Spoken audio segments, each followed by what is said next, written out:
नमस्कार।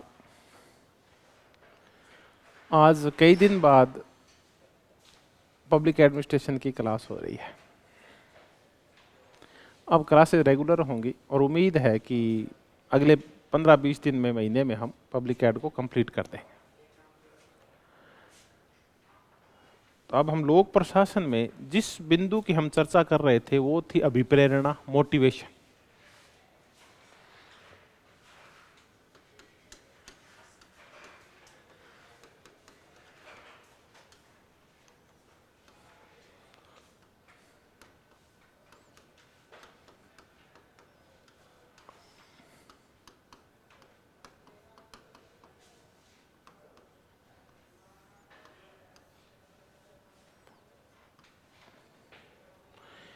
मोटिवेशन की थ्योरीज की हम चर्चा कर रहे थे। हमने परंपरागत या ट्रेडिशनल थ्योरीज कर ली थी। मोटिवेशन की इन ट्रेडिशनल थ्योरीज में हमने गाजर और छड़ी का सिद्धांत कर लिया था। उसमें हमने एकात्मक या द्रव्य का सिद्धांत कर लिया था कि आदमी को सिर्फ कौन मोटिवेट करता है? पैसा मोटिवेट करता है। एक मुख्य चीज है पैसा। तब हमने एक सिद्धांत किया था विभेदात्मक मजदूरी का सिद्धांत। डिफरेंशियल वेज सिस्टम किसका है? टेलर का। टेलर ये कहता है कि जो ज्यादा काम करते हैं उनको ज्यादा पैसा दो और पर पीस पैसा दो उनको। पर पीस का तात्पर्य है कि जितना काम कर दिया उतना पैसा दो उसको। एक शर्ट का 10 रुपए दो तो वो सोचेगा मेरे को ज्यादा पैसे कमाने तो दिन में 100 शर्ट तक बना सकता है वो। लेकिन अगर उसको निश्चित कर दिया कि तेरे को दिन के 100 रुपए ही हम देंगे तो वो हो सकता है पूरे दिन में कितने शर्ट बनाए? एक ही शर्ट बनाए। तो इसको विभेदात्मक मजदूरी या पीस रेट सिस्टम बोलते हैं। ये आदमी को मोटिवेट करता है। तो आदमी मोटिवेट कुल मिला कौन करता है? सिर्फ धन करता है। अगर धन नहीं करे तो फिर उसको दंड मोटिवेट करता है कि वो डर की वजह से काम करता है, पुरस्कार के लिए काम करता है। हम दोनों को मिला लें, दंड और पुरस्कार को मिला लें, तो एक आदमी या तो छड़ी से काम करता है या किसके लिए काम करता है? गाजर के लिए काम करता है। तो स्टिक एंड कैरेट थ्योरी हमने की थी। अब ये तो परंपरागत सिद्धांत है जो बाद में एल्टन मेयो के जब हाथोड़ प्रयोग आए उस टाइम ये फैल हो गए। उसने देखा कि लोग पैसे के लिए काम नहीं करते और बहुत सारी चीजें लोगों को प्रेरित करती है। उसके बाद फिर लोगों ने सोचना शुरू किया। तब कुछ सामाजिक मनोवैज्ञानिक सिद्धांत आए कि कुछ सामाजिक सोच और हमारी जो मनोवैज्ञानिक सोच है ये भी महत्वपूर्ण होती है, ये भी प्रेरित करती है काम करने के लिए। तो लोग क्यों काम करते हैं, क्यों बढ़ चढ़ के हर काम को पूरा करने की कोशिश करते हैं? अभिप्रेरणा है। अभिप्रेरणा पहले तो मोटिवेशन हमारे दिमाग में नहीं, मोटिवेशन होता क्या है फिर हम देखेंगे कि मोटिवेशन के लिए थ्योरीज कौन सी है। मोटिवेशन का तात्पर्य है कि आप की कोई काम करने की इच्छा नहीं है, आपकी बिल्कुल इच्छा नहीं है कि आप पढ़ लिख कर और आप असिस्टेंट प्रोफेसर बन जाओ या आप नेट जेआरएफ कर लो या स्कूल लेक्चरर बन लो, ऐसी कोई इच्छा नहीं है। तो मोटिवेशन क्या करेगा? वो आप में पहले तो क्या जागृत करेगा? बनने की इच्छा जागृत करेगा और उस इच्छा को पूरा करने के लिए आपको दिन रात काम करने के लिए और पढ़ने के लिए प्रेरित करेगा। और तब तक प्रेरित करेगा जब तक कि आप अपने उचित लक्ष्य को प्राप्त नहीं कर ले, जब तक आप मंजिल को प्राप्त नहीं कर ले तब तक आपको मोटिवेट करेगा। तो मोटिवेशन किसी कार्य को चालू करवाता है, उस कार्य को बनाए रखता है, जारी रखता है और उसको कहां तक पहुंचाता है? लक्ष्य तक पहुंचाता है। वो है मोटिवेशन। अब मोटिवेशन की जो ट्रेडिशनल थियरीज के बाद आज हम जो चर्चा करेंगे वो करेंगे मोटिवेशन की जो मॉडर्न थियरीज है उनकी चर्चा करेंगे। अगर मैं पहले मौखिक चर्चा कर दूं क्योंकि मैं पहले चर्चा कर चुका हूं इनकी, हम चर्चा कर चुके हैं मोटिवेशन के आधुनिक सिद्धांतों में पहला सिद्धांत जो आया मोटिवेशन का, जो सामाजिक मनोवैज्ञानिक रूप से पहला जो सबसे अच्छा सिद्धांत दिया वो दिया अब्राहम मैस्लो ने। उसे हम कहते हैं आवश्यकताओं का सोपान क्रम का सिद्धांत, हायरार्की ऑफ नीड्स। दूसरा जो बिल्कुल सिंपल सिद्धांत है, 1 मिनट में समझ में आ जाएगा। तो इच्छा तो कम है, चलो हाथ में दे जाओ फिर आप। ग्रीन टी आप ले लेना फिर। तो अपन चर्चा किसकी कर रहे थे? मोटिवेशन की, कि आवश्यकताएं आपको मोटिवेट करती है, अब्राहम मैस्लो। दूसरा जो विचारक है वो है मैकग्रेगर, उसकी है एक्स और वाई थ्योरी। तीसरा विचार जो हम आज ही करेंगे उसका नाम है हर्ज़बर्ग, फ्रेडरिक हर्ज़बर्ग। उसकी थ्योरी है टू फैक्टर थ्योरी या हाइजीन थ्योरी या हाइजीन फैक्टर थ्योरी। और एक ही सिद्धांत आज हम करेंगे उसका नाम है ERG थ्योरी। और ये जो थ्योरी है ये है एल्डरफर की। ये चार सिद्धांत हम आज करेंगे।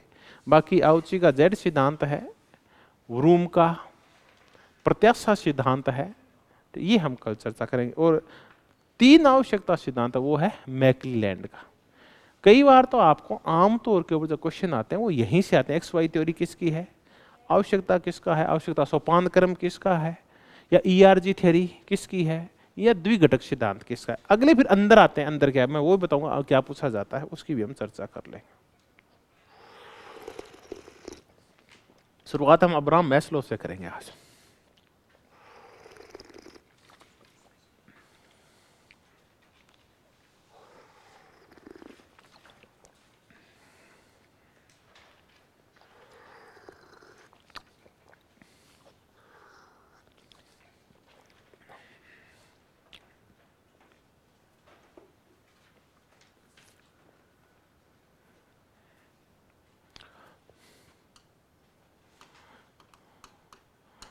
साठ % चांस है कि क्वेश्चन किसके ऊपर पूछे जाएं, अब्राहम मैस्लो के ऊपर।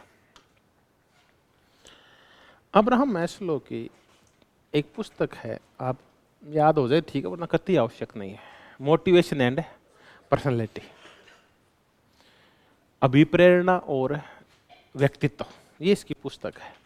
लेकिन अब्राहम मैस्लो ने एक लेख लिखा था 1943 में, ये हमारे लिए जरूरी है, थ्योरी ऑफ ह्यूमन मोटिवेशन। चलो आगे मोटिवेशन लिखा हुआ ही है, थ्योरी ऑफ ह्यूमन मोटिवेशन। इसमें इसने जो थ्योरी दी है वो है आवश्यकताओं का सोपान क्रम।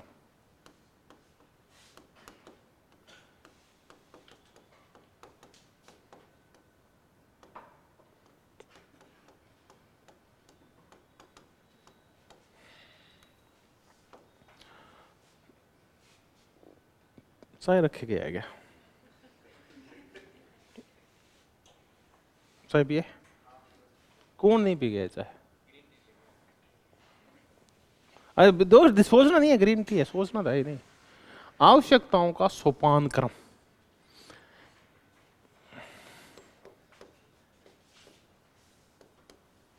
Hierarchy of needs. मजेदार सी थ्योरी है हायरार्की ऑफ नीड्स। ये कहता है कि न तो धन प्रेरित करता है, न ही दंड प्रेरित करता है, बल्कि आदमी को जो काम करने की प्रेरणा देती है वो कौन देती है, वो आवश्यकताएं देती है। व्यक्ति आवश्यकताओं की पूर्ति के लिए काम करता है, काम को जारी रखता है। हाँ आप लो, लेमन टी लो। तो इन आवश्यकताओं की पूर्ति के लिए व्यक्ति काम करता है। तो व्यक्ति को प्रेरित कौन करती है, आवश्यकताएं। नंबर एक, व्यक्ति न धन से प्रेरित होता है, न गाजर से प्रेरित होता है, न छड़ी से प्रेरित होता है, बल्कि व्यक्ति को प्रेरित करती है उसकी आवश्यकताएं। अब ये सारी आवश्यकताएं वो कहता है समान नहीं होती, बल्कि इन आवश्यकताओं में क्या पाई जाती है, हायरार्की पाई जाती है। कुछ आवश्यकताएं निम्न स्तरीय होती है और कुछ आवश्यकताएं उच्च स्तरीय होती है। दूसरी विशेषता ये है कि सारी आवश्यकताएं समान नहीं होती, कुछ निम्न स्तरीय होती है, कुछ उच्च स्तरीय होती है। कुछ आवश्यकताएं अत्यंत तीव्र होती है और कुछ आवश्यकताएं अत्यंत धीमी होती है। कुछ है वो सोने ही नहीं देती और कुछ है वो कहते देख लेंगे यार, आगे देख लेंगे, वो टालते रहते हैं हम। तो आवश्यकताएं समान नहीं होती, बल्कि आवश्यकताओं में तीव्रता के हिसाब से या कम तीव्रता के हिसाब से, निम्न और उच्च के हिसाब से क्या पाया जाता है, भेद पाया जाता है, यानी उनमें क्या पाई जाती है, हायरार्की। ठीक है, ये दूसरी बात। तीसरी बात ये एक मजेदार बात कहता है कि एक संतुष्ट आवश्यकता कभी भी व्यक्ति को प्रेरित नहीं करती। तो एक बार एक आवश्यकता की संतुष्टि होगी ना, इसका मतलब अब प्रेरणा बंद हो गई है।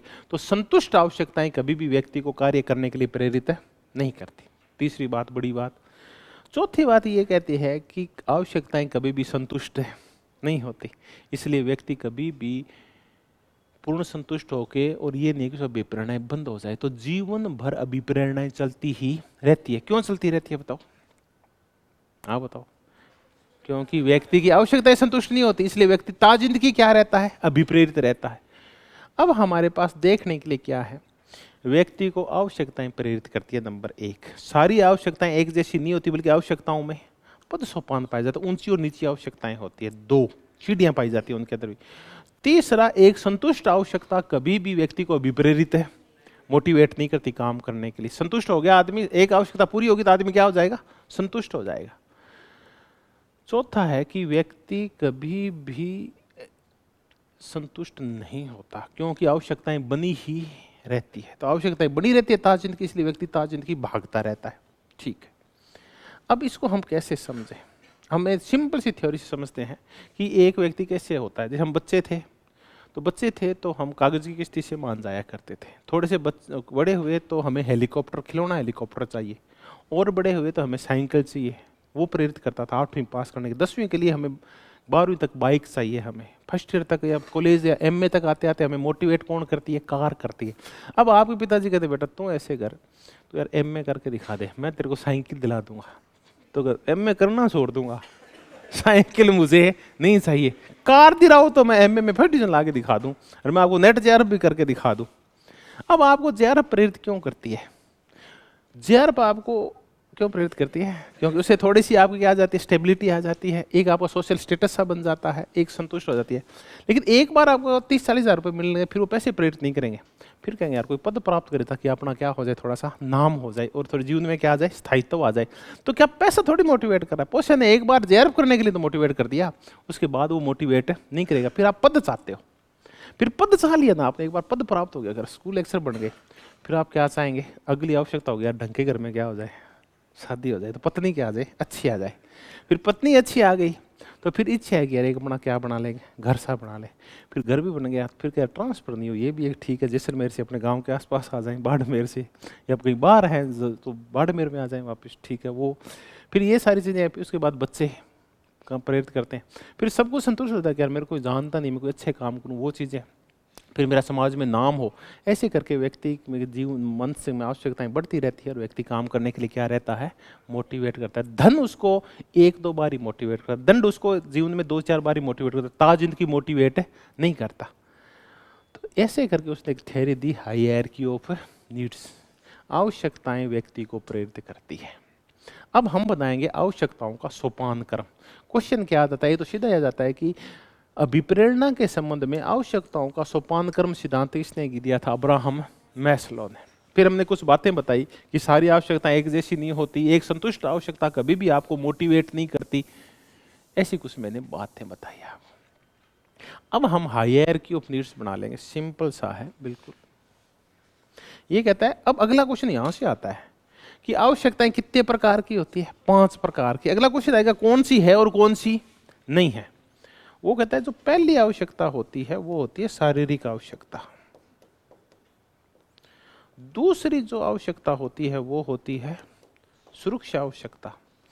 तीसरी जो आवश्यकता होती है वो होती है सामाजिक आवश्यकता। चौथी जो आवश्यकता होती है वो एस्टीम यानी स्वाभिमान या सम्मान की आवश्यकता। और अंतिम जो आवश्यकता होती है वो होती है आत्म अभिव्यक्ति की या सेल्फ एक्चुअलाइजेशन की। इसको लिख लेते हैं।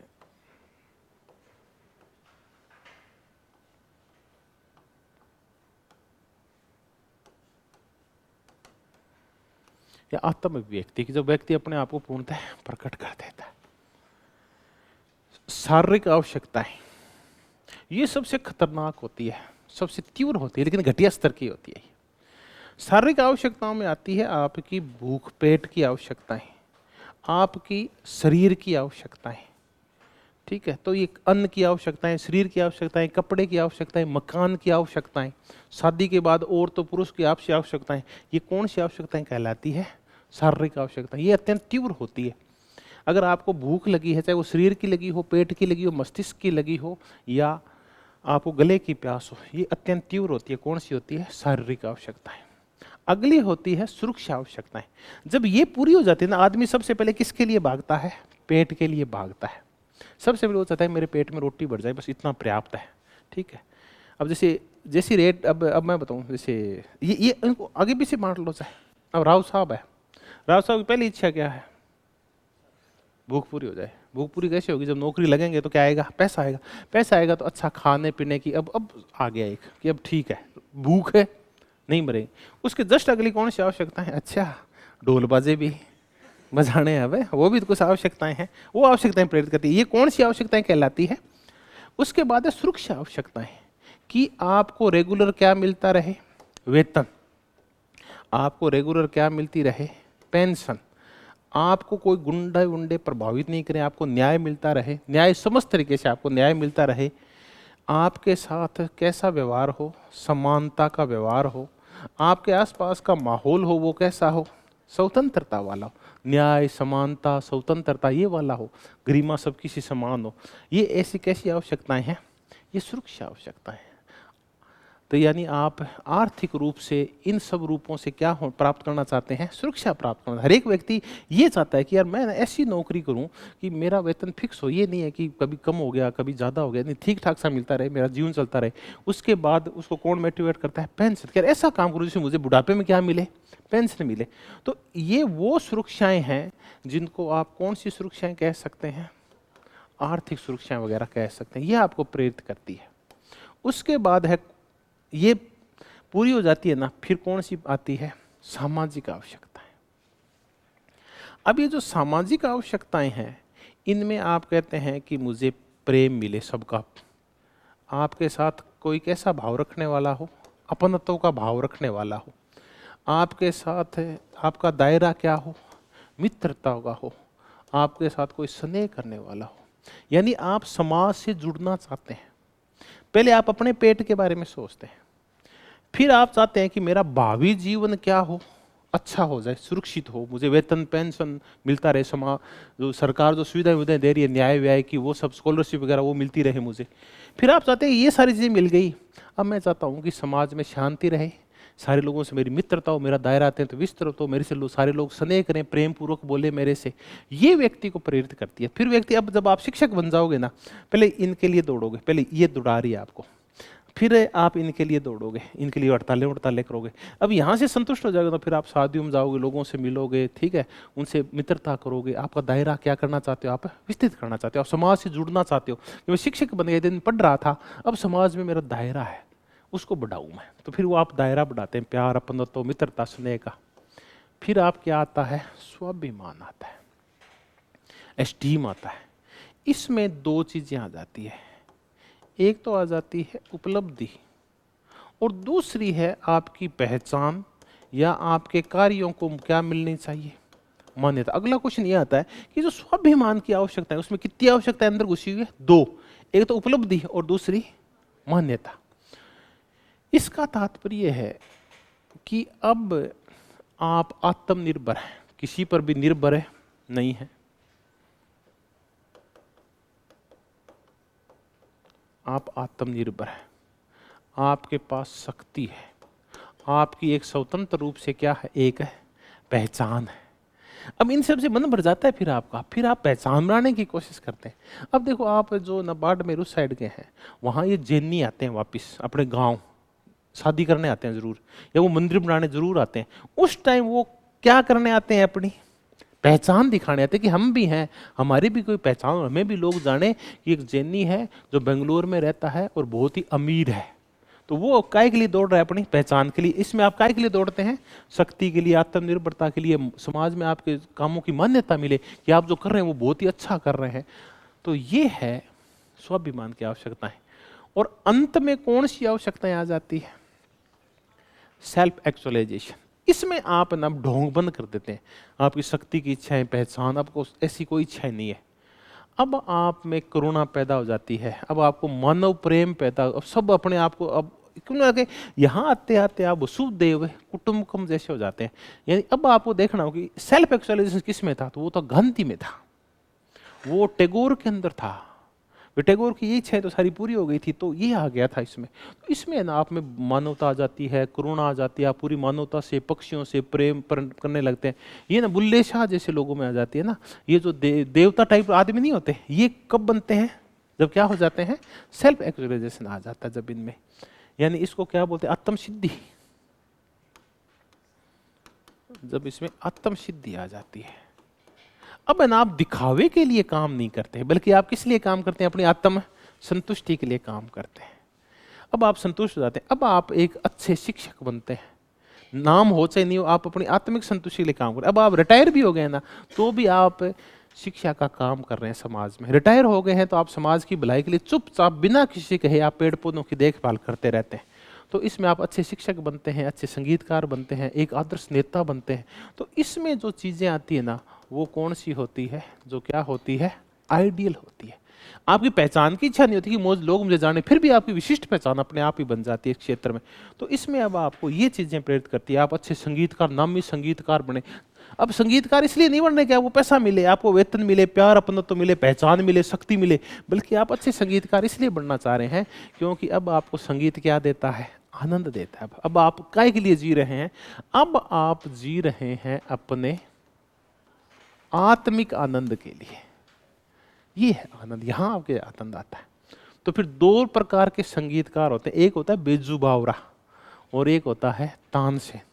तो तानसेन तो यहां आके रुक जाता है और बेजू बावरा कहां पहुंच जाता है? सेल्फ एक्चुअलाइजेशन तक पहुंच जाता है। उसको संगीत में क्या आने लगता है? आनंद आने लगता है। तो ये 5 प्रकार की आवश्यकताएं, ये जो 2 आवश्यकताएं हैं, ये घटिया स्तर की आवश्यकताएं हैं। या इनको हम कौन सा स्तर बोलते हैं? निम्न स्तर। और ये जो 3 प्रकार की आवश्यकताएं हैं, ये कैसी आवश्यकताएं हैं? उच्च स्तर की आवश्यकताएं हैं। अब भाई निम्न स्तर की आवश्यकता क्या है कि आप ये नहीं कह सकते कि हमें तो इनकी पूर्ति करने की जरूरत है, ये तो घटिया है, इनके बगैर काम नहीं चलता। शुरुआत में तो यही प्रेरित करती है आपको, और ये सबसे अत्यंत तीव्र होती है। अधिकांश लोग तो अपना जीवन कहाँ खो देते हैं? यहीं खो देते हैं। ये बहुत ही ज्यादा तीव्र होती है, यानी ये आपको सोने नहीं देती। ये आपको 24 घंटे आपको याद रहती है कि मेरे को भूख मिटानी है, मेरे को पानी पीना है, या मेरे को भोजन करना है, या फिर मुझे वेतन नहीं मिला इस महीने का, मुझे पेंशन नहीं मिली। ये आपको दिन रात आपको प्रेरित करती है। ये अत्यंत तीव्र होती है। शक्ति है, पहचान है, यार देख लेंगे हो जाएगा तो ठीक है, आनंद आएगा तो ठीक है, वरना संगीत का देख लेंगे बाद में। ये सारी चीजें क्या करती है कि ठीक है, इससे मित्रता नहीं है तो क्या है, अपना झगड़ा भी कर लेंगे तो भी कोई बात नहीं है। ये चलता रहता है सारा। कोई नहीं मिला, प्रेम किसी का नहीं मिला, ठीक है, उपलब्धि नहीं मिली तो नहीं मिली। ये कम तीव्र होती है। जो उच्च स्तर की आवश्यकताएं होती है, ये क्या होती है? कम तीव्र होती है। ज्यादा आदमी को मोटिवेट तो करती है, कम मोटिवेट करती है। दिन रात उसको ऐसा नहीं है कि सोने नहीं देती। तो ये है अब्राहम मैस्लो का कौन सा सिद्धांत है। अब क्वेश्चन क्या आता है? अब्राहम मैस्लो ने कितनी प्रकार की आवश्यकताएं बताई है। वो क्या करेंगे? 5 को एक लाइन में लिखेंगे, एक ही लाइन में। कर्मक्षेत्र भी पूछेंगे, नंबर कर्मक्षेत्र पूछेंगे और एक लाइन में लिख देंगे। इनमें से एक और नई चीज घुसा देंगे। एक दूसरा, इनका कर्म बताओ आप। वो फिर पूछ लेंगे निम्न स्तर की कौन सी है और उच्च स्तरीय कौन सी है। निम्नलिखित में कौन सी आवश्यकता उच्च स्तरीय और कौन सी निम्न स्तरीय। फिर पूछ लेंगे तीव्र कौन सी होती है और कम तीव्र कौन सी होती है। दूसरा पूछ लेंगे कि पहचान किस प्रकार की आवश्यकता है, अपनत्व किस प्रकार की आवश्यकता है, पेंशन वेतन किस प्रकार की आवश्यकता है, भूख है, प्यास है, शारीरिक सुख है, ये किस प्रकार की आवश्यकता है। या जब आप सृजनात्मक जो आवश्यकताएं होती है, कलात्मक जो आवश्यकता होती है, जिसमें बहुत बड़े लियोनार्डो दा विंची जैसे लोग बनते हैं, जो बहुत अच्छे। आप ये अपने यहाँ थे ना, क्या ना, राजा रवि वर्मा कब बनते हैं? कब बनते हैं? जब हम कहाँ पहुँच जाते हैं? Self actualisation. उन्हीं के नाम होते हैं।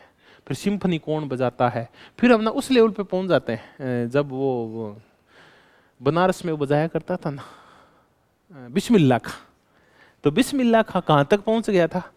सेल्फ एक्चुअलाइजेशन तक पहुंच गया था। उसको आनंद आता था, वो पूरे वो बजाता ही रहता था। ये वो कंडीशन है। तो इसमें सृजनात्मकता, करुणा, मानववाद, ये सारी चीजें आ जाती है, इसमें आती है। तो ये कुछ चीजों का ध्यान रखना। उपलब्धि और आपकी विशिष्ट पहचान हो, आपको लोग जाने, आपकी शक्ति हो आपके पास, आप लोगों को इधर से उधर कर दे, किसी का जीवन बना दो, किसी का बर्बाद कर दो, ये काय में आता है? ये स्वाभिमान है। आपका स्वाभिमान है वो जिंदा रहता है। इससे आप बड़ा आनंद आता है, यार मैंने ये कहा, ये काम हो गया। आप खुद देखें, आज आप घर में जाके ये कहो कि बाबा आप घर में यहाँ करा ढोल बजावा, तो बाबू के बेटा ढोल क्या गलार बजावा, सुको ढोल बजाओ, क्या हाथ बजाओ। आपको अपने बापूजी दबा देंगे। अब नौकरी लग गए हो आप, अब कहो बाबूजी अब क्या बजावा, ढोल के बजाय एक 2 ढोली ले आऊंगा। ठीक, अब आपको क्या है, आपकी क्या हो रही है, धीरे धीरे पहचान हो रही है, उपलब्धि हो रही है, आप शक्ति प्राप्त कर रहे हैं। इस लेवल पे आके ना आप ये चाहते हैं कि परिवार में, देश में, समाज में मेरी चलनी चाहिए, ये वो कौन सी है? स्वाभिमान की आवश्यकता है। सामाजिक आवश्यकता क्या है? व्यक्ति जब अपना दायरा विस्तृत, अकेला नहीं रह सकता ना, तो वो प्रेम की, स्नेह की, इनकी आवश्यकता है। मेरी माँ करे, बाप करे, मेरे पड़ोसी मेरे से प्रेम करे, मेरे गांव वाले मेरे से प्रेम करे, ये यहाँ आवश्यकताएं होती है, सामाजिक आवश्यकता है। सुरक्षा, वेतन, पेंशन की, सरकार के द्वारा सुरक्षाएं, वो सारी। और ये कौन सी है? शारीरिक। तो ये ऐसे बढ़ती है ऊपर। तो सबसे निम्न कौन सी है? शारीरिक। और सबसे उच्च कौन सी है? आत्म सिद्धि वाली आवश्यकताएं। ये दो प्रकार की होती हैं, एक निम्न स्तर की और एक है उच्च स्तर की। ये 1, 2, 3 तो उच्च स्तरीय है, और ये सुरक्षा, और ये कौन सी है?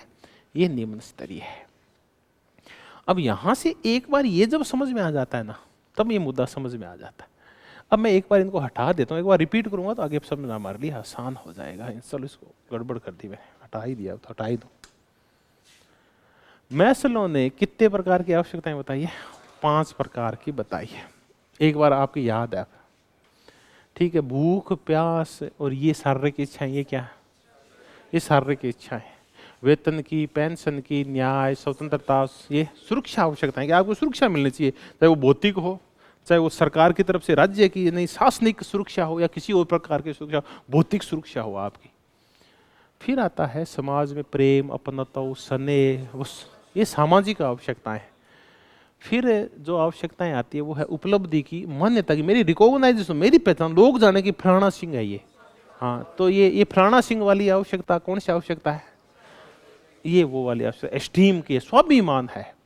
और अंत में जब आप कि कोई मैं फलाना सिंह नहीं हूँ, मैं एक आम आदमी हूँ, आप अपने काम में आनंद लेने लगते हैं, डूब के काम करने लगते हैं, तो वो कौन सी अवस्था आती है? सेल्फ एक्चुअलाइजेशन की अवस्था आती है। ये था अब्राहम मैस्लो का कौन सा सिद्धांत? आवश्यकताओं का सोपान क्रम सिद्धांत। अब इसी सिद्धांत से प्रेरित होके और एक सिद्धांत और आया, वो दिया फ्रेडरिक हर्ज़बर्ग ने। तो अब हम एक और नया सिद्धांत करेंगे, वो है किसका? फ्रेडरिक हर्ज़बर्ग का। और ये हम करेंगे, इसका नाम है द्विघटक सिद्धांत, 2 फैक्टर थ्योरी। द्विघटक सिद्धांत, इसके 2 फैक्टर थ्योरी, 2 घटक होते हैं जो व्यक्ति को प्रेरित करते हैं। यहां कितनी सी 5 प्रकार की आवश्यकताएं। तो फ्रेडरिक हर्ज़बर्ग का जो द्विघटक सिद्धांत है, ये किससे प्रेरित है? अब्राहम मैस्लो के आवश्यकता के सोपान क्रम से प्रेरित है। अब इस द्विघटक में वो एक नए प्रकार की घटक की चर्चा करता है। तो पहले तो हम चर्चा कर लेते हैं 2 घटक है कौन कौन से। तो कहता है ये 2 घटक हैं, उनमें से एक घटक है वो हाइजीन घटक है, यानी कैसा घटक है? आरोग्य घटक है। आरोग्य घटक को इंग्लिश में हम क्या बोलेंगे? Hygiene factor. तो कई बार इसके नंबर पे पूछ लेते हैं कि हाइजीन फैक्टर थ्योरी किसकी है? हर्ज़बर्ग की है। या कई बार आरोग्य घटक पूछ लेते हैं। दूसरा जो है वो है कौन सा घटक? अभिप्रेरणात्मक घटक या मोटिवेशनल फैक्टर।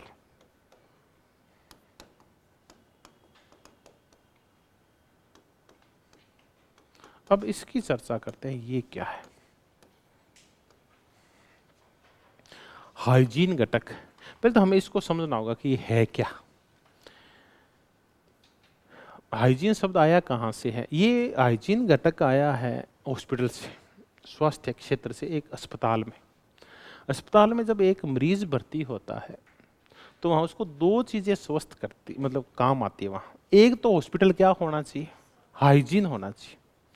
अगर हम जयपुर के SMS हॉस्पिटल, जो कि सरकारी हॉस्पिटल है, उसमें क्या गड़बड़ है?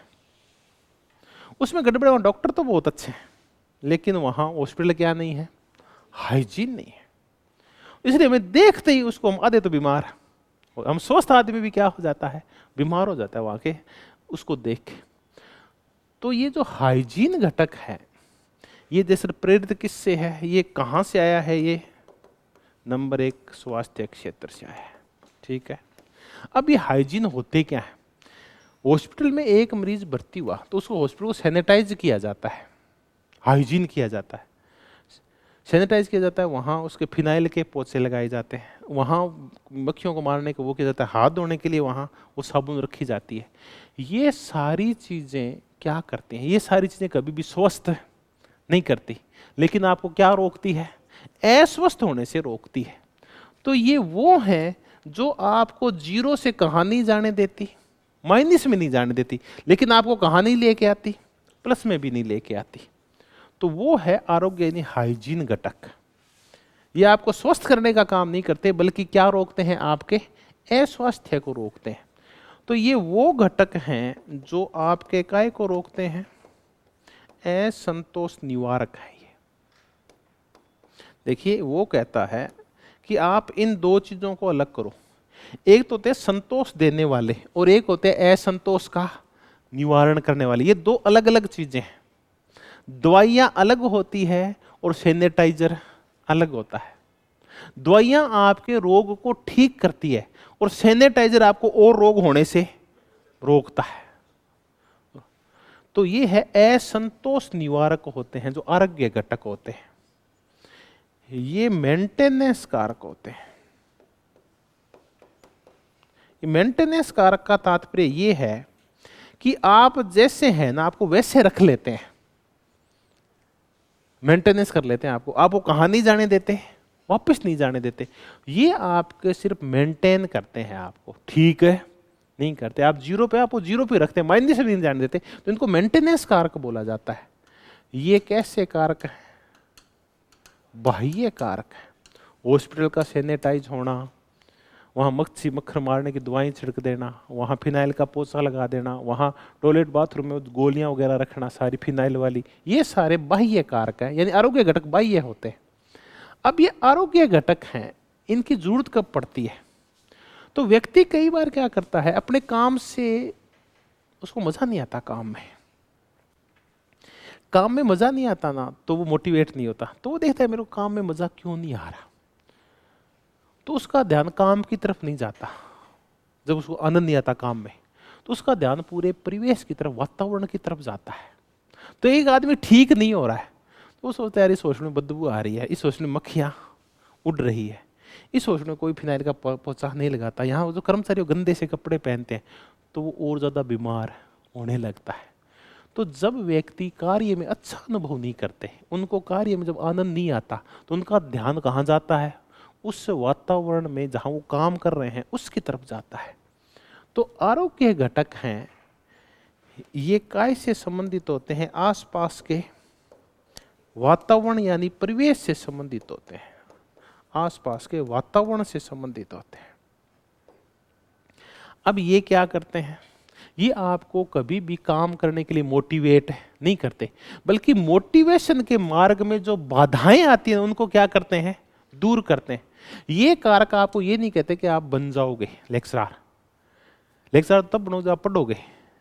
ये कौन से कारक? चलो आप एक शिक्षक की तैयारी कर रहे हैं, तो आरोग्य घटक क्या है? आरोग्य घटक ये है कि आपके कमरे में जब भयंकर ठंड पड़ रही हो, तब आप कांप रहे हो, आपकी पढ़ने की इच्छा हो रही है, लेकिन ज्यादा ठंड आपको पढ़ने नहीं दे रही, उस टाइम हीटर की व्यवस्था होनी चाहिए। तो कौन सा घटक है वो आपको क्या करता है? आप ना नहीं पढ़ने का जो माहौल था कि मैं पढ़ क्यों नहीं पा रहा हूं, तब आपका ध्यान कहां जाता है? वातावरण की, अरे ठंड है इस वजह से नहीं पढ़ पा रहा हूं। तो ये आपको पढ़ने के लिए प्रेरित नहीं करता है, ये आपको क्या करता है? ऐसे आप ये करेंगे तो कल से ना मैं दौड़ूंगा, तो जूते क्या करते हैं? जूते दौड़ने के लिए प्रेरित नहीं करते, बल्कि जूते आपको जो मानसिक बहाना था ना, यार जूते होते तो मैं दौड़ता, उसको क्या कर देते हैं? दूर कर देते हैं।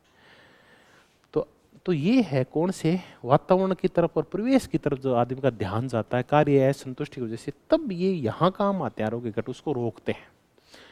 तो आदमी को जब काम में आनंद नहीं आता, तो वो देखता है कि यार मेरे इस ऑफिस की नीतियाँ कैसी है, इसका प्रशासन कैसा है, यहाँ का जो मेरा बॉस है वो मुझे किस नज़र से देखता है, मेरा पर्यवेक्षण कैसे होता है, यार मुझे यहाँ वेतन सही मिलता है क्या, ये सारी चीजें देख, काम की तरफ नहीं देख रहा है, वो देख रहा है कि मेरे ऊपर बॉस क्या कर रहा है, वो मुझे गालियां दे रहा है कि नहीं दे रहा है, मुझे वेतन और पेंशन मिल रही है क्या, काम की दशाएं कैसी है, कल को मेरे को हटा दिया तो मेरा होगा क्या। वो काम नहीं देख रहा है बल्कि आसपास का क्या देख रहा है, माहौल, जिस माहौल में वो काम कर रहा है।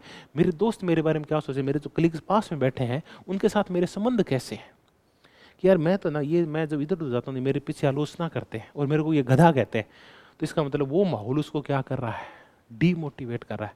तो उसके असंतोष को रोकता है ताकि उनके अच्छे संबंध होंगे। तो आप स्वास्थ्य के संबंध कैसे हैं, वहाँ का प्रशासन कैसा है, लोगों के ऊपर सुपरविजन कैसा है, कठोर वेतन कैसा मिलता है, ये सारी चीजें कौन से घटक होती है, आरोग्य घटक होती है। दूसरी तरफ होते हैं अभिप्रेरणात्मक घटक, ये अंदर होती है। इसमें व्यक्ति कार्य से क्या होता है, संतुष्ट होता है।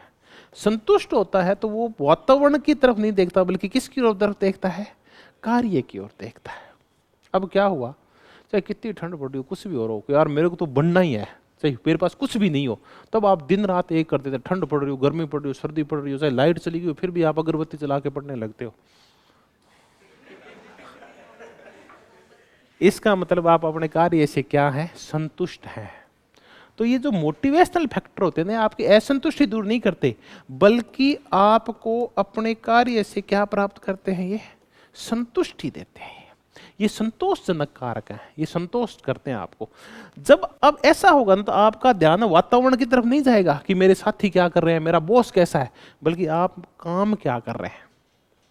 अगर आप पढ़ाई में आपको आनंद नहीं आ रहा तो आप क्या सोचेंगे, यार पढ़ तो लेते, अगर ये कैमरे की लाइट थोड़ी सी क्या होती, कम होती, अगर यार मेरे बापू मेरे को गालियाँ नहीं देते ना तो मैं पढ़ तो लेता, मैं पढ़ लेता कि अगर मेरे एक महिला या पुरुष मित्र होते तो मैं ज़्यादा अच्छा पढ़ पाता, है ना। क्योंकि मैं कहता वो मेरे को सुनाती, मैं उसकी सुनता, तो मैं ना मेंटली फ्री हो जाता, तब मैं पढ़ लेता। तो ये सारे कौन से कारक हैं, आरोग्य कारक है। ये बहाने हैं, तो ये बहाने दूर हो जाने चाहिए पहले तो।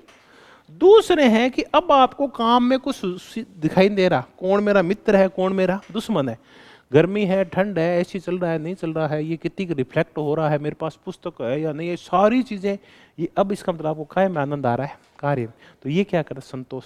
तो उत्पादन ज्यादा कब होता है, जब हम क्या, कौन से, ये आपको अधिक काम के लिए प्रेरित करता है, अधिक काम के लिए आप डूब के काम करते हैं। अब आपका ध्यान परिवेश की तरफ नहीं जा रहा है बल्कि काय की तरफ जा रहा है।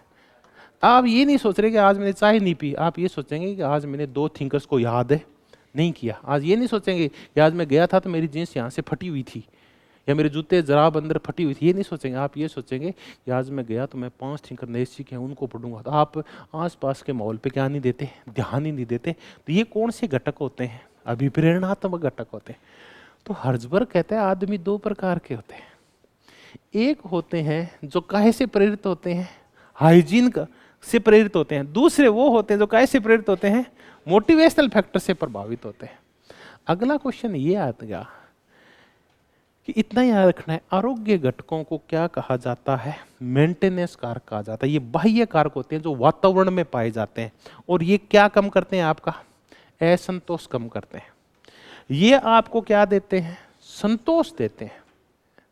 ये कार्य से संबंधित होते हैं। ये आपके कहाँ पाए जाते हैं, अंदर पाए जाते हैं आपके, ठीक है। इसमें आप ज्यादा सेल्फ मोटिवेशन इसमें ज्यादा होते हैं। ये बाह्य मोटिवेशन ये अंदर से आता है, अभिप्रेरणा अंदर से आती है। और ये है आरोग्य घटक, ये प्रेरणाएं कहाँ से देते हैं आपको, बाहर से देते हैं। अब अगला जो मजेदार क्वेश्चन आता है वो ये आता है कि आरोग्य घटक कौन से हैं और अभिप्रेरणात्मक घटक है। ये क्वेश्चन बहुत ही आता है, तो ज्यादा नहीं है, 5 6 ही है जो हर्जबर्ग ने बताए, उन्हीं से क्वेश्चन आ जाता है। अब हम करेंगे कि आरोग्य घटक कौन से हैं। ये आपको संतोष नहीं देते बल्कि क्या दूर करते हैं, आपकी असंतुष्टि। अब दोबारा कर लेते हैं। आप बैठे हैं यहां,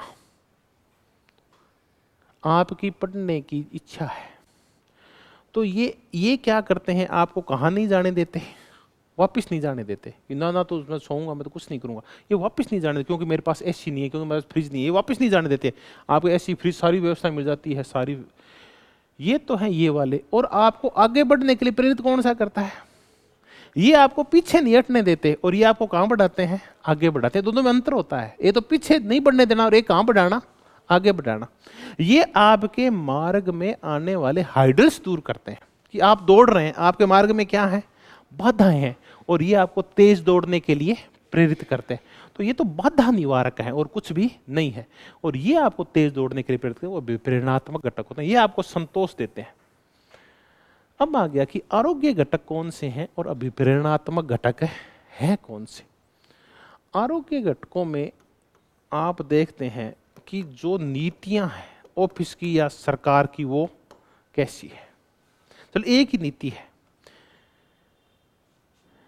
कि अगर आपने 1 महीने काम किया और महीने के काम के बाद ये कहा गया कि अभी 15 दिन तो हम आपका इवोल्यूशन करेंगे, फिर देखेंगे आपने ढंग से काम किया नहीं किया, फिर 2 महीने बाद आपको क्या देंगे, तनख्वाह देंगे, तो ये आपको क्या कर देगी, असंतुष्ट कर देगी। मरने दो यार, मैं काम है नहीं करूंगा, क्योंकि आपने इस माहौल ने आपको क्या कर दिया है, खराब कर दिया है। इसमें आता है उस ऑफिस का प्रशासन जहां आप काम करते हैं। अब प्रशासन में सारी चीजें आ गई, वहां के लोग बोलते कैसे हैं, सोचते कैसे हैं, वहां के कानून कैसे हैं, ये सारी चीजें आ गई। नीतियां और प्रशासन कैसे हैं, वहां योजनाएं कैसे बनती है। इसी के तहत आता है आपका वेतन व पेंशन। आपने देखा होगा बहुत अच्छे शिक्षक हैं, वो क्या कम वेतन की वजह से धीरे धीरे क्या होते हैं, पढ़ाना बंद कर देते हैं या अच्छे तरह से नहीं पढ़ाते। जैसे ये जो एक बार, आप तो उस उम्र में नहीं थे, एक बार यहाँ से मध्य प्रदेश से एक प्लान आया था 5th पे कमीशन के बाद, कि उन्होंने हर चीज को संविदा पे रखना शुरू कर दिया था 1997 के बाद। तब उन्होंने 2-2 हजार रुपए में थानेदार रखे थे मध्य प्रदेश में। वहां से वो प्लान आई राजस्थान में, वहां तो दिग्विजय सिंह लाए थे और यहाँ लाए अशोक जी गहलोत। उन्होंने 1200 रुपए में पैरा टीचर्स रखे थे। महीने के कितने रुपए दिया करते थे, राजीव गांधी वाले, राजीव गांधी पाठशालाएं खुली थी गांव गांव में, ढाणी ढाणी में 1200 रुपए मानदेय दिया जाता था। और उस टाइम एक आम मजदूर था, वो लगभग 150 रुपए मजदूरी लिया करता था, 4500 रुपए, और वो शिक्षक को कितना दे देते थे, 1200 रुपए दिया करते थे। तो अब क्या हुआ कि एक शिक्षक महोदय हैं, वो क्या सिखा रहे हैं कि बोलो कै कबूतर।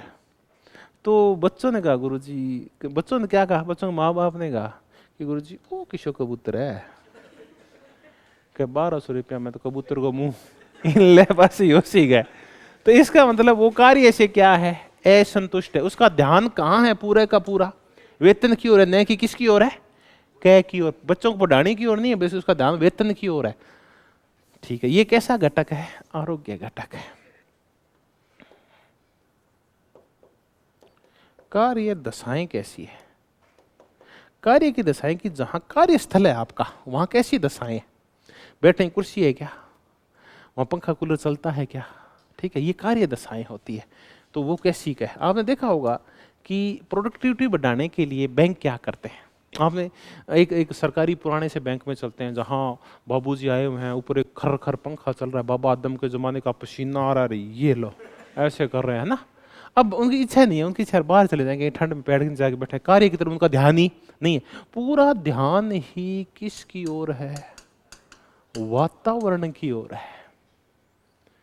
अब क्या हुआ, उसके बाद कार्य दशाएं सुधारी गई, अच्छी कुर्सी, अच्छा मेज, बिल्कुल सफाई चमचमाते हुए मेज, सामने कंप्यूटर लगा हुआ है, आपको आराम से कुर्सी बैठना, एक एसी का बटन दबाना है, खट से एक पंखा दबाना है, घूमेगा चारों तरफ। अब आपकी कार्य दशाएं क्या कर दी गई है, अच्छी कर दी गई। दूसरी कार्य दशाएं। चौथा है कार्य सुरक्षा।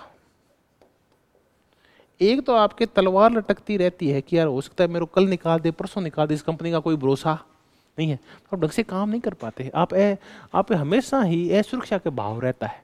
तो जहाँ कार्य सुरक्षा ज़्यादा अच्छी होती है वहाँ असंतोष कम होता है। जैसे एक मेरा दोस्त है, मैंने उसको कहा, लंबे समय से एक ही बैंक में काम कर रहा है, एक्सिस बैंक में, तो मैंने उसको कहा तो इस बैंक को चेंज क्यों नहीं करता, कि इस बैंक की एक विशेषता है कि आपको वेतन भी अच्छा देता है, बाद में हमें पेंशन भी ठीक ठाक सी देगा, और ये हमें बार बार है ना ये निकालने की कोशिश है नहीं करता, बल्कि स्थायी सा रखता है हमें ये, तो हमें आनंद आता है। बाकी बैंक पैसा तो ज़्यादा कर देंगे, लेकिन कब लात मार देंगे हमें पता नहीं है। तो ये क्या होती है, कार्य की सुरक्षा, वेतन, पेंशन वेंशन, ये सारी मिलकर कार्य सुरक्षा बनाती है। और एक है अंतर्वैयक्तिक संबंध।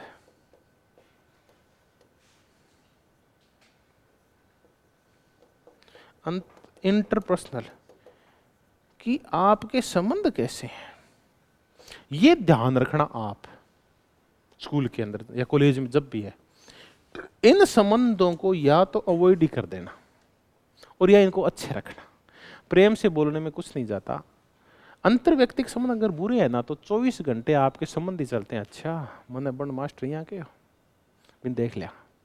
अब आपके संबंध उन शिक्षकों से अच्छे नहीं है तो आपका ध्यान कहाँ रहता है, उन संबंधों की ओर रहता है, काम की ओर नहीं रहता। बच्चे कहाँ सफर कर रहे हैं, आप बच्चों को पढ़ा रहे हैं, बच्चों ये था कार्ल मार्क्स, दिमाग में चल रहा है यार क्रांति तो उसके खिलाफ करेंगे।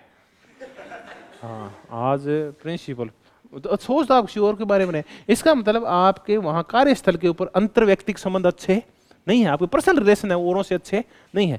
ये पर्सनल रिलेशन आपके घर पे भी हो सकते हैं। भी आप अपनी अर्धांगिनी से झगड़ के जाएं तो आपके पूरे मन में क्या चलता रहेगा, यार झगड़ो तो करिए, वो साड़ो आगे ले ना जाए भी है बात तो ना कहते मैं तो पाछी जाऊँ पी रही है तो यहाँ ना हो झगड़ी बस। हाँ तो ले आया क्या तो ये भी है। तो ये अंतर व्यक्तिक संबंध होते हैं। ये कौन से घटक होते हैं, आरोग्य। ये आपको काम करने के लिए प्रेरित नहीं करते बल्कि आप में क्या रोकते हैं, असंतोष रोकते हैं, काम नहीं करने का बहाना रोकते हैं। कैसे संबंध होते हैं, वातावरण से। दूसरे होते हैं कौन से घटक, अभिप्रेरणात्मक घटक। ये आपको उत्पादन बढ़ाने के लिए, ज्यादा काम करने के लिए प्रेरित करते हैं। ये आपको संतोष देते हैं, असंतोषी कम नहीं करते बल्कि क्या देते हैं आपको, ये संतोष देते हैं। ऐसे में है आपको क्या मिले, मान्यता। आपकी क्या होनी चाहिए, एक पहचान होनी चाहिए। ये अंदर से पैदा होती है, मेरी पहचान होनी चाहिए। उस पहचान के लिए आप काम करते हैं।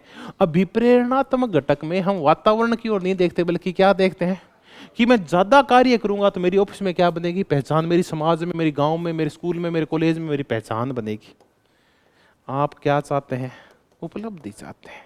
आप प्रशंसा चाहते हैं, प्रशस्ति पत्र चाहते हैं, आप उपलब्धि चाहते हैं कि ये मेरी उपलब्धियां हैं। और इसी में आता है उत्तरदायित्व, रिस्पॉन्सिबिलिटी। रिस्पॉन्सिबिलिटी आपको प्रेरित करती है। आपने कई बार देखा होगा कि एक एकदम बदमाश बच्चा है, उसको कोई काम नहीं देता स्कूल के अंदर। आप क्या करो, उस बदमाश बच्चे को बुलाओ, उसको बोलो बेटा इस बार 15 अगस्त और आएगी ना, या 26 जनवरी जो भी आई है, इस पे यहाँ जो पानी की व्यवस्था वो किसको देखनी है, तेरे को देखनी है। आप विश्वास नहीं करेंगे, वो ठंड में पानी पिला देगा एक एक घड़ा सबको, इतनी सेवा करेगा। क्यों, क्योंकि उसको आपने क्या सौंप दिया है, उत्तरदायित्व। तब जो किसी व्यक्ति को उत्तरदायित्व सौंपा जाता है ना, उससे आनंद आ गया, मेरे को ये काम सौंपा गया, मैं इस काम को करके दिखा दूंगा, मैं अपने आप को प्रूव करके दिखाऊंगा। तो ये उसको क्या करता है, उसको ज्यादा काम करने के लिए प्रेरित करता है। तो उत्तरदायित्व होता है। स्वयं कार्य कैसा है, ये भी है कि स्वयं कार्य कैसा है। कई बार हमारे साथ संकट क्या आ जाता है कि हम कार्य करना नहीं चाहते। ये भी अच्छे हैं, बाकी सब कुछ है, लेकिन कार्य हमें पसंद है नहीं है। हम बनना चाहते थानेदार, 24 घंटे मन में इच्छा होती है और चालते डंडो मारांगे, आनंद आ जाओ, फेंक के मारांगा अल्लाह। और मेरे को बना दिया शिक्षक। अब जैसे ही मैं डंडा उठाता हूँ इतने माँ बाप आ जाए, गुरु जी डंडो किया हमारे हो, बारह निकली तो देख लेंगा। तो इसका मतलब स्वयं कार्य भी आपको क्या करता है, प्रेरित। सबसे ज्यादा जो पूछा जाता है वो ये पूछा जाता है कि निम्नलिखित में से कौन सा अभिप्रेरणात्मक घटक है या नहीं है। तो क्या पूछा जाता है, स्वयं कार्य। स्वयं कार्य कौन से घटक में आता है, अभिप्रेरणा इसमें नहीं आता। इसमें कार्य दशाएं और कार्य सुरक्षा तो आती है, लेकिन वर्क नेचर नहीं आती कि वर्क की नेचर है कैसी है, वो नहीं आती इसके अंदर। एक और है इसमें, हाँ, ग्रोथ भी। आपको आगे बढ़ने के मौके कितने मिल रहे हैं आपको वहां, ये भी है। वृद्धि और विकास के मौके, ग्रोथ कैसी है आपकी वहां, ये आपको प्रेरित करते हैं। आपको ज्यादा ग्रोथ मिलेगी तो आप ज्यादा काम करो, ग्रोथ नहीं मिलेगी तो काम है नहीं करोगे। तो ये वृद्धि और विकास के मौके हैं कि एक साधारण कर्मचारी बढ़ते बढ़ते कहां तक पहुंच जाता है, एमडी तक पहुंच जाता है। तो वो आपको काम करने के लिए, ज्यादा काम करने के लिए प्रेरित करता है। तो प्रेरित होने का तात्पर्य काम ज्यादा करना। तो आपकी मान्यता, आपकी पहचान आपको काम करने के लिए प्रेरित करती है। आपकी उपलब्धियां, आपका उत्तरदायित्व, आपका स्वयं कार्य और वृद्धि व विकास, ये कौन से घटक हैं, अभिप्रेरणात्मक घटक। तो आदमी दो प्रकार के होते हैं। ये नहीं है कि पहले ये पूरे होंगे फिर ये पूरे होंगे। कुछ आदमी होते हैं वो तो किस प्रकार के होते हैं, इस प्रकार के होते हैं। उनको अच्छा वेतन चाहिए, कार्य दशा चाहिए, कार्य सुरक्षा चाहिए, अंतर व्यक्तिक संबंध चाहिए। कुछ व्यक्ति होते हैं उनको ये नहीं चाहिए, उनको क्या चाहिए, ये चाहिए। वो मोटिवेशनल फैक्टर से प्रभावित होते हैं और कुछ हाइजीन फैक्टर को महत्वपूर्ण मानते हैं। ये अलग अलग इच्छाएं होती है। एक व्यक्ति से कहो कि यार तेरे को ना वेतन हम 2000 की बजाय 4000 देंगे, वो बोला बस मैं चाहता यही था। दूसरे को बोलो हम तेरे को 2 चीज दे रहे हैं, वेतन 2 की बजाय 4 देंगे, एक तो ऑप्शन है। दूसरा ये है कि तेरे को हम पहले से ज्यादा क्या दे देंगे, उत्तरदायित्व, और तेरे को क्या दे देंगे, मान्यता देंगे, तेरी अच्छी नाम होगा तेरा। दूसरा कहेगा मुझे 4000 रुपये नहीं चाहिए, बल्कि मुझे तो क्या चाहिए, क्योंकि काम में भी क्या आता है, रिस्पॉन्सिबिलिटी में भी क्या आता है, अपने आप में आनंद आता है। हम भी चाहते हैं कि हमें क्या दिया जाए, उत्तरदायित्व दिया जाए। तो कुछ ऐसे लोग होते हैं, ये बहुत ही मेहनती होते हैं। ये क्या होते हैं, ये रोना रोने वाले होते हैं। ये रोना रोते रहते हैं हमेशा कि कोनी लड़ाई होगी घरे, पढ़ावा किया है, काल बैलन मारियो मेरे फेंक के, मेरे सिर में लगी, मेरे याद तो घड़ो मैं तो भूल गयो। तो वो रोते रहते हैं। वो कौन से घटक को पसंद करते हैं, आरोग्य को। कुछ कहते हैं बेलन सिर में पड़ गयो, लोग आज मेरे दिमाग से मैं टावरान पढ़ा के जाऊंगा पॉलिटिकल साइंस आज। तो वो कैसे प्रेरित होते हैं, वो अपने काम उत्तर देते, उपलब्धि मान्यता, इनसे प्रेरित होते हैं। वो ये वाले होते हैं अभिप्रेरणात्मक घटक। तो ये किसका है, फ्रेडरिक हर्ज़बर्ग का है। कौन सा सिद्धांत है, द्विघटक सिद्धांत है। अब हम एक और सिद्धांत करेंगे, उससे फिर तुलना करना हमारे लिए क्या हो जाएगा, आसान हो जाएगा। हम एक थ्योरी और करेंगे जिस थ्योरी का नाम है ERG थ्योरी।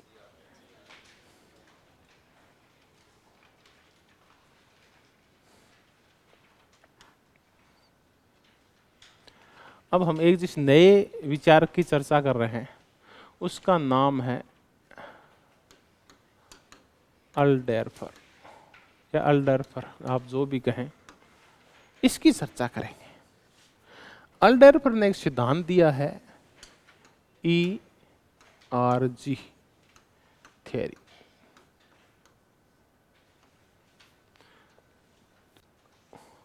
एल्डरफर ने 2 चीजों को आपस में मिला दिया है, क्योंकि हम ना तरतीब से कर रहे हैं।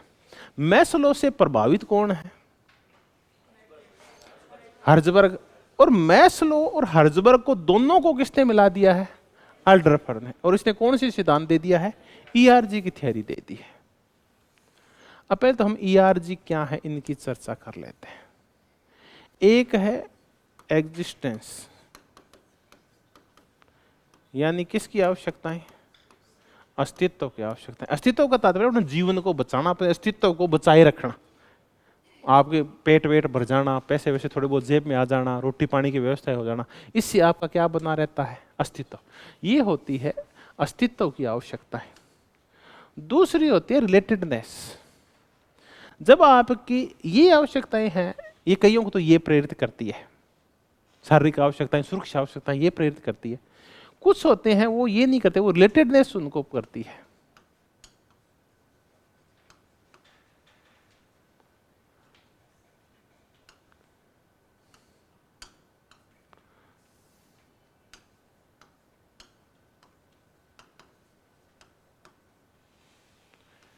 ये रिलेटेडनेस, संबंध आवश्यकताएं।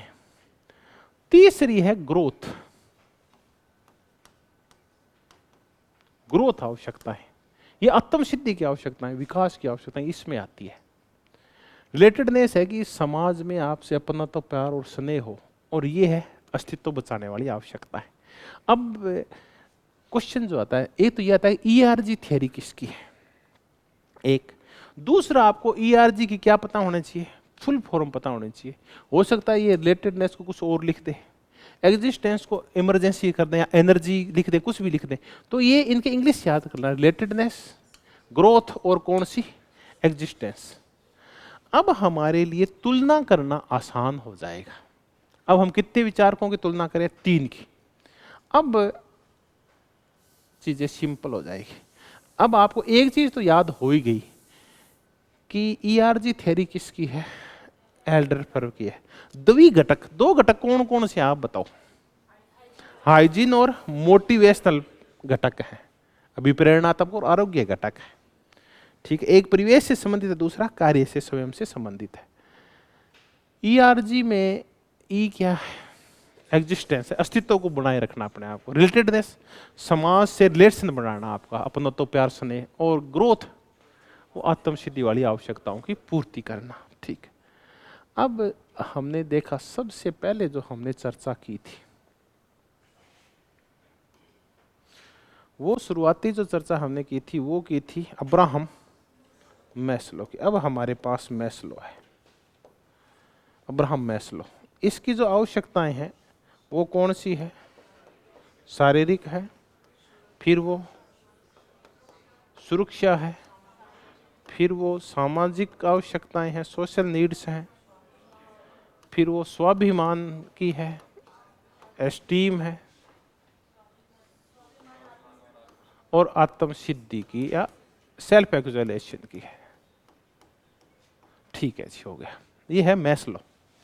अब मैस्लो से प्रेरित कौन हुआ? हर्ज़बर्ग प्रेरित हुआ। तो उसने कौन सा सिद्धांत दिया? ये द्विघटक सिद्धांत दिया। द्विघटक में आरोग्य घटक और मोटिवेशनल घटक, ये जो दो हैं, शारीरिक और सुरक्षा, वेतन की सुरक्षा, फलां की सुरक्षा, ये सुरक्षा, ये हमने किया था। अब आए कार्य दशाएं, कार्य की सुरक्षा। तो ये सारे कौन से घटक हैं? ये आरोग्य घटक है। ये इसकी कौन सी आवश्यकताओं के बराबर है आप बताओ? निम्न स्तरीय आवश्यकताओं के बराबर है। और ये जो तीन है, ये कौन से हैं? ये मोटिवेशनल है। आप पूछ भी ले तो ये तीन मोटिवेशनल फैक्टर है, अगर तुलना करनी हो तो आपको। और ये जो थ्योरी की है, ये हमने किसकी की है? हर्ज़बर्ग की है। अब एक और विचार का आ गया, कौन सा? एल्डरफर आ गया। उसमें वो कहता है कि ये जो दो प्रकार की आवश्यकताएं हैं ना, ये है एग्जिस्टेंस की, यानी ये आदमी के क्या बचाए रखती है? अस्तित्व। तो अस्तित्व आवश्यकताएं कौन सी है? शरीर की आवश्यकताएं, पेट की आवश्यकताएं, हमारी भूख, और आपको वेतन की सुरक्षा, पेंशन की सुरक्षा, ये सारी कौन सी है? ये आपके अस्तित्व के लिए जरूरी होती है। यानी ये कौन से घटकों के तुल्य है? आरोग्य घटकों के तुल्य है। एक बार हटा देता हूं।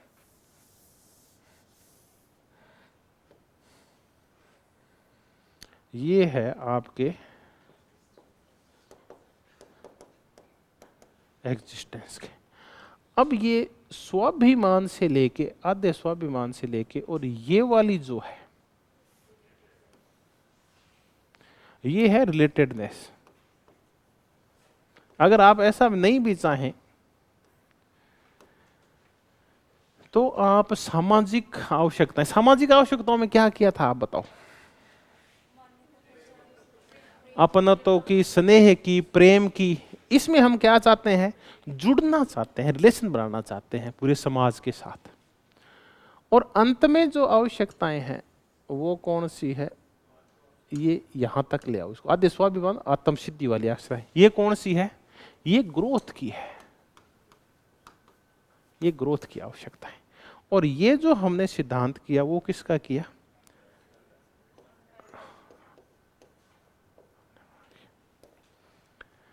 तो कुल मिला के ये किससे प्रेरित है? इसने मैस्लो को भी मिला दिया है और इसने हर्ज़बर्ग को भी मिला दिया है। और हमने इसकी तुलना किसके साथ कर ली है? मैस्लो के साथ भी कर ली है। तो ये है ERG थ्योरी। अगर आप इसको निम्न से तीव्रता की ओर लेके जाते हैं या निम्न से उच्च की ओर लेके जाते हैं, तो निम्न आवश्यकताएं एल्डरफर की नजर में कौन सी है? अगर हम मैस्लो से तुलना करें तो निम्न स्तर की है एग्जिस्टेंस की, उससे उच्च स्तर की है रिलेटेडनेस की, और सबसे उच्च कौन सी होती है? ग्रोथ। ऐसे भी क्वेश्चन पूछा जा सकता है।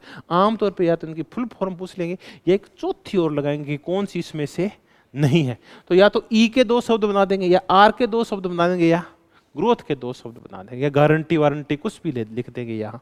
तो आप इनका फुल फॉर्म याद रखना। एल्डरफर इतना ही है। इसकी कौन सी थ्योरी है? ERG theory.